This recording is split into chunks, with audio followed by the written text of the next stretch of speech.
Okay, hello, welcome to this walkthrough. So today I'm going to be solving this case called Battle Royale. As you can see, this was from the in-person finals back in 2023, so quite a while ago in relative terms.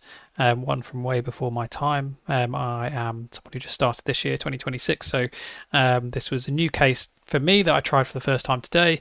Quite liked it. One of the few that I've been able to solve within the time on the first attempt, which is a rarity for me. But yeah, so I've gone through it a couple, have I? A couple more times, at least once more since then, to kind of decide what I think was the nicest way to approach it. And yes, I'm going to do a walkthrough now, and then I will maybe give a little bit of commentary of how I got on the first time as I go through, because there's a few things I did that first time that actually were quite inefficient, which now I wouldn't do if I was doing it for real. So yeah, this shouldn't be a very long one, definitely solvable within the time. I think if you look at the scores that happened on the original case, there were a number of people who solved it completely within the time, so definitely an achievable case. So I think that's enough to say for now, other than I'm going to be, as always, trying to use my mouse as little as possible, though actually on level 5 use of the mouse becomes not essential, but it makes it a lot quicker because of the nature of the question. And I'm going to assume, as always, that you've either attempted this case yourself and just wanted to see how other people have done it, or you're about to attempt it and maybe just getting a sense of how it would work. So yeah, I think that's enough chitter chatter for now. So we will go to our scorecard here and press start, and we are off. Okay, let's get started. So level 1, what is the strength of the following characters? So we've got characters in the second tab, and we've got various attributes. What I'm going to do is straight away I can see that this attribute name is a bit awkward, so I'm just going to change that to spirit, which we might have to do multiple times. I'm going to change this to seed, so we just got one word, and I'm going to call this be bonus 3 seed. And then what I can do is select all of this, Control Shift F3, and then name all of those ranges based on those headings. That's going to make life easier, and that is what I did on the first attempt through, so something I'm quite used to doing. So first thing we're going to, what is the strength of the following characters? We're going to XLOOKUP the characters. You can do this all in one go. We're going to look that up in the named range character and return the indirect of, actually no, we can just go with strength because we're just typing this out and we know the named range. So let's copy that over to our score sheet. Level 1, 60 points, job done. Okay, level 2, please provide each character's attribute level. Some attributes need to be calculated. So power is strength times agility, wisdom is experience times intelligence, wit is intelligence times agility. So let's go over to our characters and let's make those attributes. We've got power and we've got wisdom. I'm looking at a little post-it note that I wrote. So when I watched the video for this the first time, watched the 5-minute, or I had 5 minutes to look at the video, I made a little post-it note with these calculations on, so that's what I'm referring to here. And because we're using existing name, we can actually just say, so power is strength times agility, and then wisdom is experience times intelligence, and then wit is intelligence times agility. Didn't type that all out, agility. And then I'm just going to grab this whole range, do the same things before, Control Shift F3, and now we've named those ranges as well. So now we can go to our question.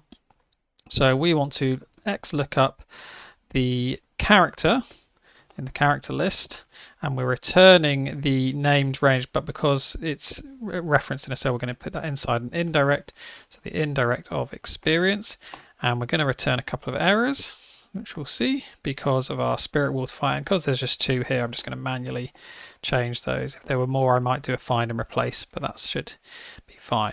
Okay, determine the attribute number that answers the following questions. So the question is written out as text. What is the 11th lowest score for the attribute of intelligence?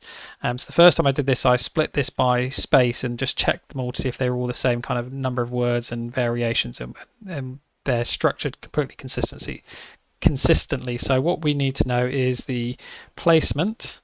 So what's the number? So I'm going to use regex extract from here any number multiplied by 1, and that's 11th. We need to know whether it's saying lowest or highest, so let's say high. So is number, search for, we want to find the word high within this. And if it's number, that means it's true. So that first one returns false because it's looking for lowest. And then we want to find the attribute, which is the last word. So we can say text after in this the word of, because it only appears once, and with the space, and we get intelligence. So then our final formula is going to be, we're going to, what are we going to do? We want to find, so we've got two options. So if this is true, so we're looking for the highest, then we're going to say large in the indirect of the attribute in this positional placement. And if it's false, then we're going to do small of the same thing. So we're looking up the named range and we are finding the position relative to that. And that looks good. So we're getting 41. So let's fill that down. And again, we're getting errors because of our spirit. So again, let's this time just do a replace spirit will to fight with spirit. Again, probably would have been quicker to do it. In fact, let's just do that because it comes up on the next question as well. Replace. There we go. Okay, so that's, now we've not got any errors there. So let's select that range, paste it in here, and also paste it. Oh, was this level 2? Yes. Oh no, I think I put it in. I didn't copy over my answers. Yes, that was silly of me. So let's go back to level 2. Funny how one of the answers was actually the same because we actually got 8 points on level 2. There we go. Let's go back to the case. We've done levels 1 to 3. So determine the winner of the following matches based on the higher attribute level. So again, I did something similar to before where I broke it out by parts to see if there was consistency. So what we learn is that the players, we can get them this way. So if we take the text before in here, the delimiter being the exclamation point, then we get the matchup, and then what I'm going to do is wrap that inside a text split based on space vs full stop space, and we get our two players. Then we need to work out the attribute, so we're going to use text after, so in here everything after the word highest followed by a space, and then we're going to wrap that inside a text before space attribute. Probably could just put space there, but just in case. So we're looking at, that's our attribute as well. And so what we want to do is we want to XLOOKUP the players in characters and return the indirect of the attribute. And we get our two scores, and here what I'm going to do, I'm going to import my lambdas because I'm just going to use at largest smallest of this range returning this range. That should return the winning player, which we get Dr. Jekyll. 1, 2, 3, 4, 5. I think that's how many, yes, columns I used. And oh, I've got, is that an error? Or is that just a very, no, it's not an error, it's just a very long number. So copy that over here. And what we will also do is we will remember to go to our score sheet for level 4. And have I copied the wrong things? Because it's getting me all of those wrong. Oh yes, it's not the players. I need to copy over the, yes, I should have spotted that. Interesting, that's a mistake I have made before, copying over the wrong part of my solution. So lesson learned, I didn't do that the first time, so it's just a mistake this time on the walkthrough. There we go, level 4. And let's just paste it here as well. I kind of intuitively knew something was wrong because the numbers appeared in the wrong place, and that should have been a sign I was doing something wrong. Okay, now we're on to level 5, which is using the seeding on the characters tab and the level 5 tournament tab to determine the winner of each game.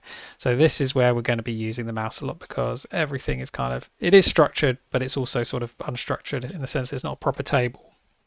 So what I'm going to do to start off with is find who is the player. So what I did before was I unmerged these cells and I took the text after from this cell above after of space to get the attributes, and then I copied that across. So we've got our attributes for each round. And then actually, luckily here, what I'm going to do, turn the grid lines on to make this a little bit easier. What I'm going to do is place the player in this cell here. So what I'm going to do is I'm going to X look up the text. Now what I'm going to do is X look up the regex extract. So I'm going to extract the number from, oh, didn't need the space before that. I'm going to extract the number from here and then look it up in the seed and return the character. So this will tell me who is, in this case, seed 1, and then I'll do the same down here for player 2, and then I'm going to do each match at a time. So what I'm then going to do is say, right, I'm actually going to move this up 1 for reasons that become, actually no, I don't need to do that, I'll leave it as is. Yeah, actually I will move it up because it'll make life a little bit easier in a moment. So what I'm going to then do is say, I want to X look up the character in the character list and return the indirect of this, and I'm going to hard code that. So we get 62 is the strength of Sherlock Holmes, and copy this underneath that, which gives me that, gives me Van Helsing's, and then in the middle I'm going to say if that is greater than that, then return Sherlock, otherwise return Van Helsing.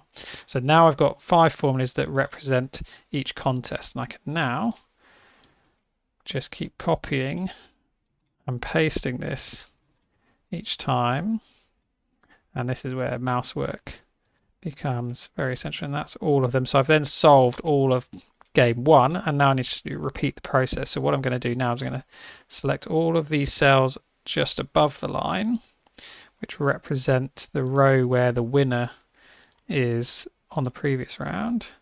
So I'm just selecting all of these, and then what I'm going to say is these equal the value 2 to the left, Control and Enter, and that fills all of those in. So Sherlock Holmes, Robin Hood, and then we're going to build something similar. So again, I'm going to, in this first one, I'm going to move him up. I'm going to copy this formula down below that, but it's still looking up the wrong attribute. So we do that, copy that underneath, but the same formula as before. So if that is greater than that, then return that, otherwise that. And then I can do the same thing, copy that down here, grab those, and each time I'm kind of doing twice as many as before. Oh, I think I got slightly lost there. How many did I select? Copy that, and then that's the second half. And we've got all our winners, and we're just going to carry on. So again, it gets a little bit quicker each time because there's half as many to do.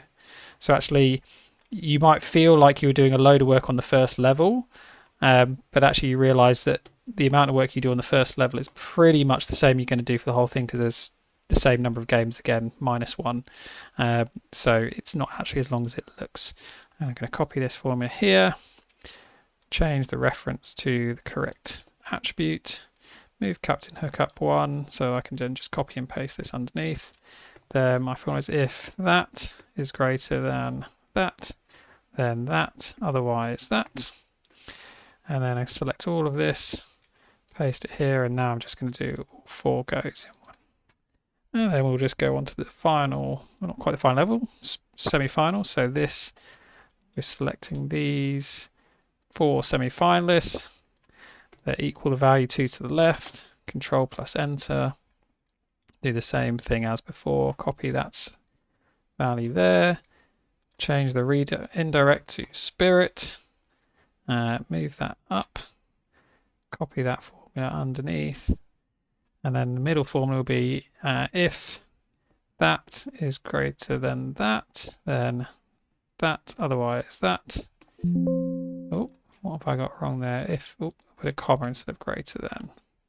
So Sherlock Holmes wins that one, and then we're going to select the whole game, place it down here. So Sherlock versus the Evil Queen for the final level. So we'll just select those last 2. We'll say equals the value 2 to the left.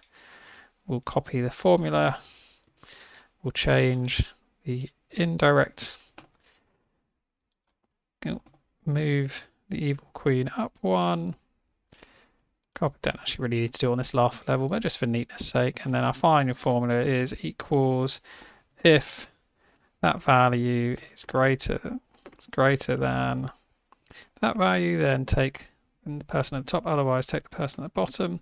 And we've got the evil queen as the winner. Now the final bit is how do we get all this information so we can just look it up. So our questions in the original case are called just the numbers, but in the tournament we've got game number, so game 86, and we've got the winner is always to the right of it, so that's important. So what we're going to do is we're going to say sequence of 30 starting at 71, but we're going to wrap that next to game, and then what we're going to do is we're going to put all of the data in this table here. Probably again, just this is one of those jobs where the mouse is actually probably quicker, into a row, and that way we get it going seed 1, Sherlock 1. So somewhere along here we would start seeing, eventually we'll start seeing, still seeing seed, but eventually we'll see something like game 74, Tin Man. So we know that they're next to each other. So then what we do, and this is how I managed this on the first time through, was to wrap this inside a wrap rows of 2, and what we'll find is that our games always end up next to the winner. So now we can just say, right, X look up our game numbers in this column returning from this column, and it gives us our winners, and then we can just select all of those, copy them over to the case, paste, and then let's just put these into the score sheet. And we get 360. So we're on to the bonuses. Just about half time gone. So that's good going. So see for me, what is the highest wisdom attribute in all of the level 2 answers? So we want to know the maximum. So max ifs.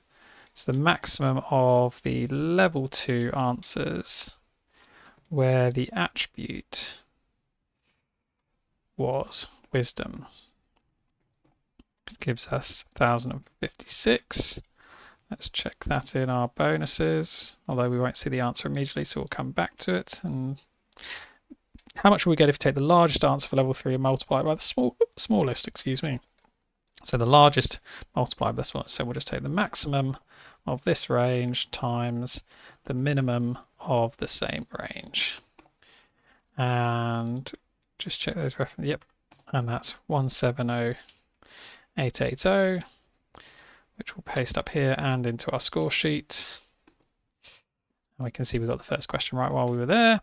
And then using the bonus question 3 seeding, see column I on the characters tabs, who would have won the level 5 tournament? So let's make a copy of level 5. And then before, in our characters, we had seed and B3 seed. So all I need to do here, and again, this was the approach I took, was selecting these columns, because I don't want to affect these seed names over here. I'm going to find and replace the word seed with B3 seed. So all my formulas will now look up different seeding, and I'm going to replace all and close that, and actually only affected this first one because it was looking up the seed, and the last game was won by Peter Pan. So our answer is Peter Pan, or should be. Let's go to the case, and we'll just wait a second or two for it to load up. I think we're good. There we go. So 1250 out of 1250, stop solving early.